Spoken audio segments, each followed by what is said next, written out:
Olá pessoal, tudo bem? Estamos de volta aqui na nossa aula e agora vem comigo que a gente vai falar um pouquinho sobre a importância da cibersegurança na gestão moderna, tá? Para você que está chegando agora ou já está conosco há um tempo, seja bem-vindo. Nós vamos falar sobre alguns pilares sensíveis e até estratégicos da gestão pública contemporânea, que é a cibersegurança. Para aqueles que já acompanharam módulos passados com a gente, nós falamos um pouquinho sobre essa questão da cibersegurança, do ambiente cibernético que precisa ser protegido, precisa ter efetivamente uma camada de proteção, tá? Lembrando que a cibernética ela é todo o conjunto de sistemas ou sistemas autônomos ou não autônomos, máquinas e humanos que perfazem aquele ambiente onde as pessoas vivem e estão imbuídas, estão contidas. E esse ambiente aí, que hoje em dia é muito mais abrangente, ele precisa ser seguro, precisa de uma proteção. Daí cunhado o termo cibersegurança, a segurança do ambiente cibernético. Então, nessa aula a gente vai falar um pouquinho sobre isso, nessa tônica, tá? Entendendo que na era da informação a gente não basta ser só eficiente, a gente precisa realmente, de fato, estar seguro, porque sem, de fato, essa segurança a gente acaba perdendo a confiança do nosso público, que é nossa sociedade. Então, para você que é servidor público, comece já a entender isso como uma mudança de cultura. E para a gente entender um pouco mais, essa pergunta ela é bem pertinente. Por que a segurança, a cibersegurança, ela é central na gestão moderna? A gente já estudou um pouco mais, a gente volta atrás, mas a gente entende que os números que temos aqui é que 30% do crescimento anual tem sido registrado pela Internacional de Telecomunicações, que os ataques cibernéticos do setor público têm crescido nesse percentual. E a gente também já conversou sobre isso, que a maioria dos problemas, o fator determinante é a questão humana. Então, 70% dos erros humanos têm contribuído para esses incidentes de segurança. Então, os órgãos governamentais eles sempre estão entre os principais alvos para porque você no seu trabalho do dia a dia, você acaba armazenando dados importantíssimos que às vezes somente o setor público pode ter, CPF, prontuários médicos, dados fiscais, algumas informações estratégicas de governo, de estado. Então, isso aí é importantíssimo e normalmente esse é um dos cernes por que a gente tem que começar a se preocupar com a parte da cibersegurança, porque esses dados estão no ambiente cibernético do nosso órgão, ok? E às vezes também dentro do sistema do governo, que perpassam o nosso órgão, mas também está interligado aos demais órgãos. Reflete comigo aqui. Se os dados de milhões de cidadãos que confiam no serviço público caíssem em mãos erradas, como é que ficaria a credibilidade da sua instituição?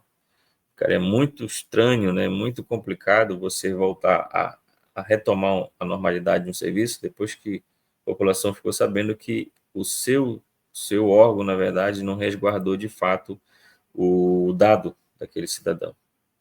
Então, olha só, a cibersegurança como um pilar da governança. Como a gente já falou de governança anteriormente, a gente entende que os elementos principais que nós temos, ou pelo menos a gente pode citar esses três aqui, seria a eficiência, a transparência e a segurança.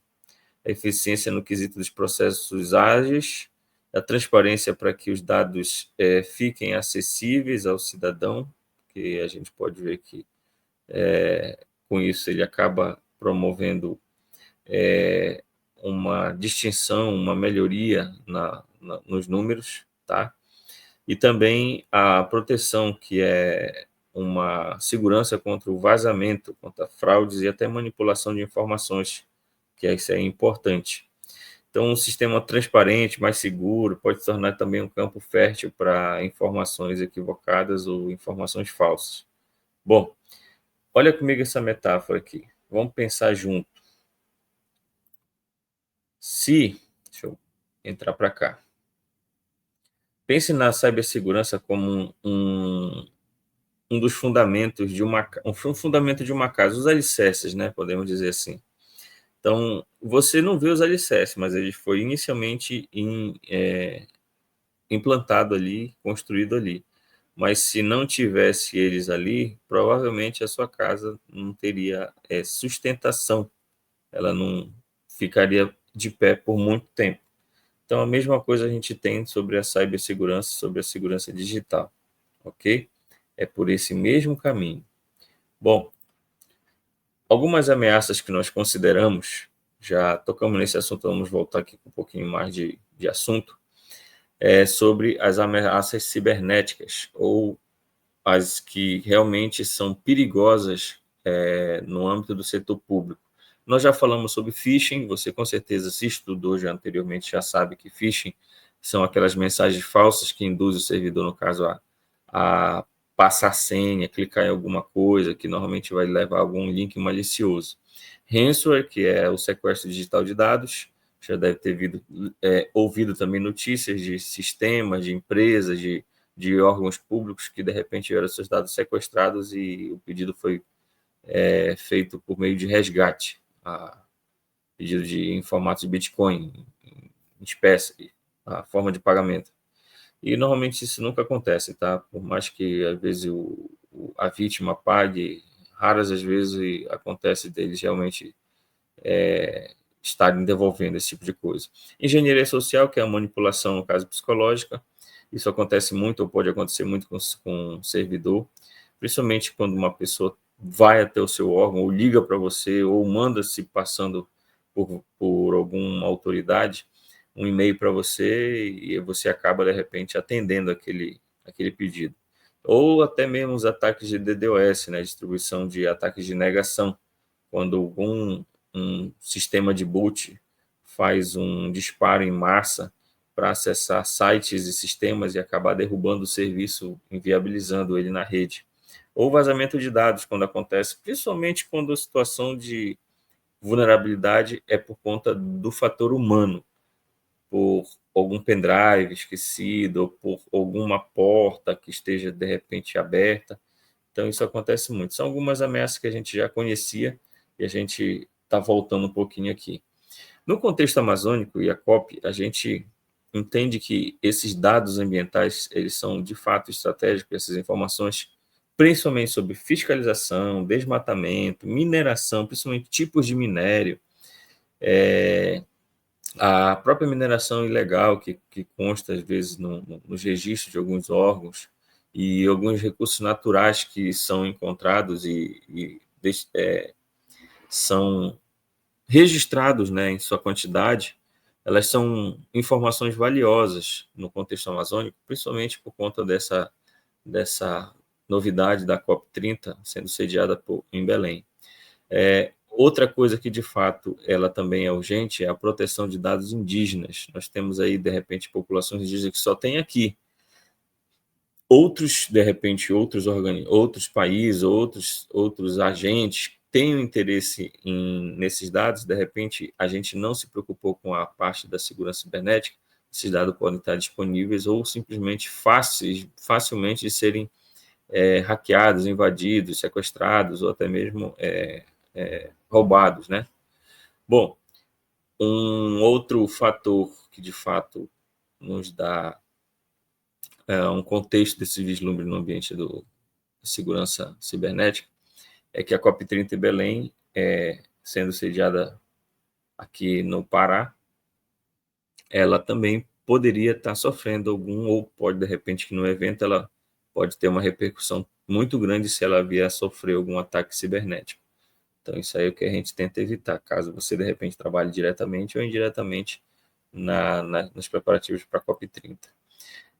Ainda falando um pouquinho sobre a agenda que a gente falou anteriormente, na aula passada, nesse caso, quando a gente fala de cibersegurança, a gente pode dizer que isso está conectado diretamente ao ODS, que é os Objetivos de Desenvolvimento Sustentável, ao 16, ao 9 e ao 10, um que fala sobre paz, justiça justiça nas instituições, outro na indústria, e o 10 na redução da desigualdade. Então, cada um, no caso, com suas peculiaridades, e trazendo justamente esse rol de cuidados e de alinhamentos que devem ter. É claro que se relaciona, no caso, essa Agenda 30, mas é o que se destaca na governança, no caso, inclusive, na parte da transparência.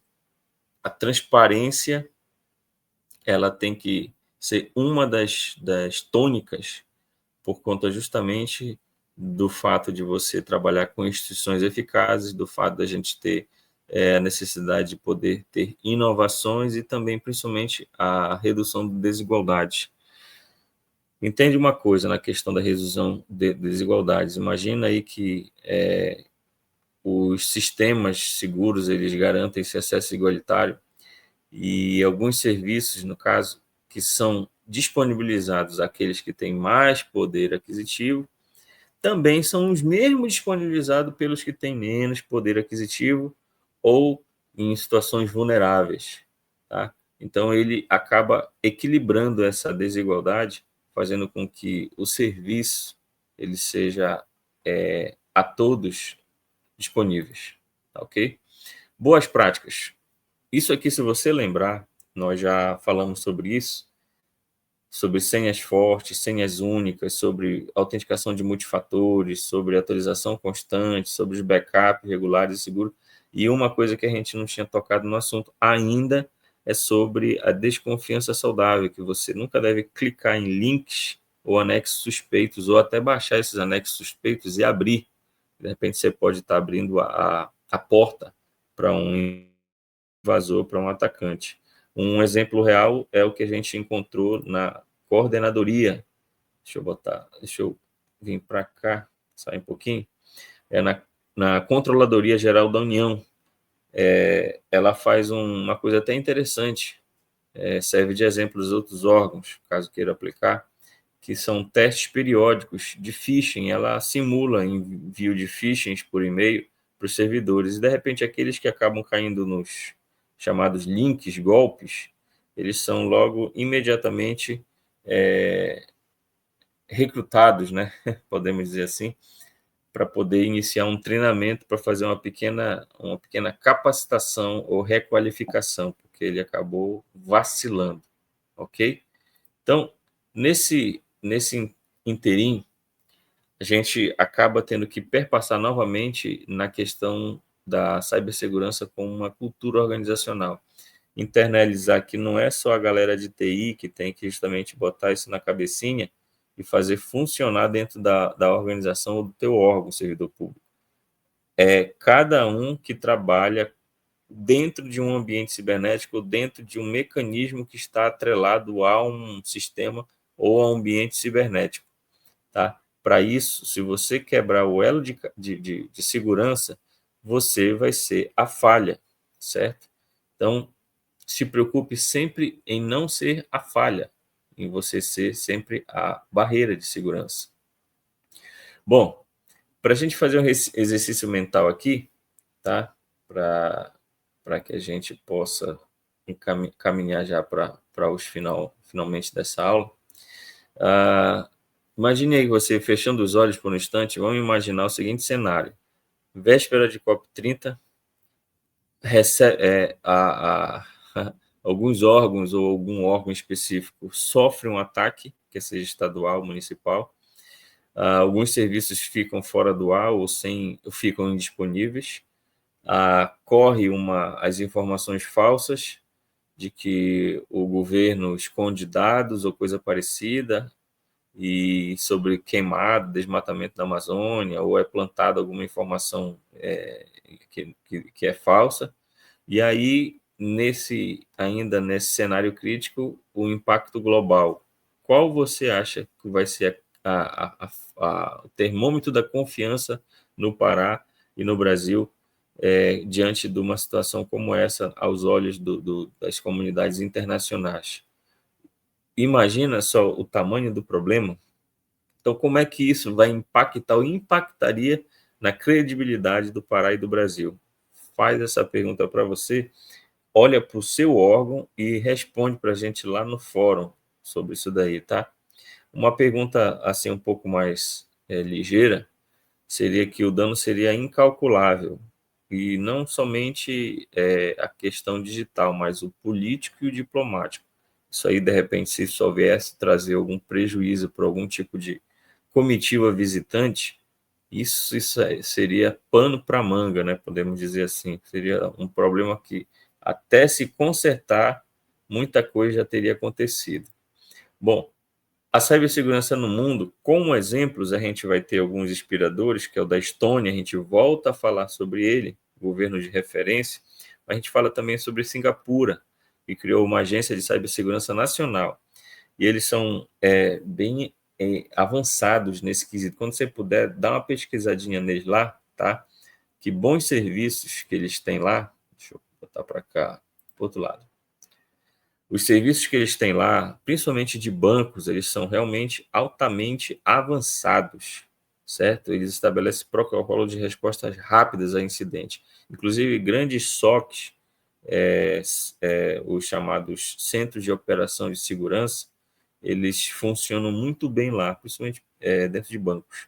No Brasil, a gente entende que a Estratégia Nacional de Segurança Cibernética pode nos dar o norte, e tem dado o norte, mas ela precisa ser ainda muito bem fortalecida, principalmente nos municípios, que é onde a gente mora. Bom, para a gente finalizar aqui numa conclusão e reflexão final, a gente chegando nesse fim aqui dessa aula somente, a gente ainda vai se encontrar nas próximas, mas pensa que você vai ter que começar a construir uma mudança de mentalidade que você precisa cultivar diariamente, que envolva uma confiança essencial, que você entenda sobre o peso estratégico desse momento, principalmente no Pará, aqueles que estão de fato envolvidos no evento da COP, que você tem que entender que também existe uma base de governança, e sem essa segurança digital você não consegue que essa governança seja efetiva, nem cidadã, nem digital, nem plena, provavelmente sem ser nem coisa nenhuma, coisa alguma. Então, reflete comigo aqui, para a gente finalizar, nessa frase. A tecnologia nos conecta, mas a segurança digital é o que garante que essa conexão seja de confiança. Então, por aí você já entende que, apesar de tanta tecnologia no seu órgão, tantos equipamentos, tantos sistemas, se não houver a segurança efetiva desses arquivos digitais, pode esquecer. O órgão está fadado ao fracasso e provavelmente vulnerável a algum tipo de ataque. E você, como cidadão, como servidor público, tem que se tornar um guardião da segurança digital, pelo menos no âmbito da sua esfera de ação. Você pode apontar e falar, mas de fato alguns setores, alguns órgãos, quem realmente tem esse viés ou essa responsabilidade, acaba às vezes não fazendo e prejudicando a todos. Ok, pessoal? Bom, no mais, a gente se encontra na próxima aula. Tá?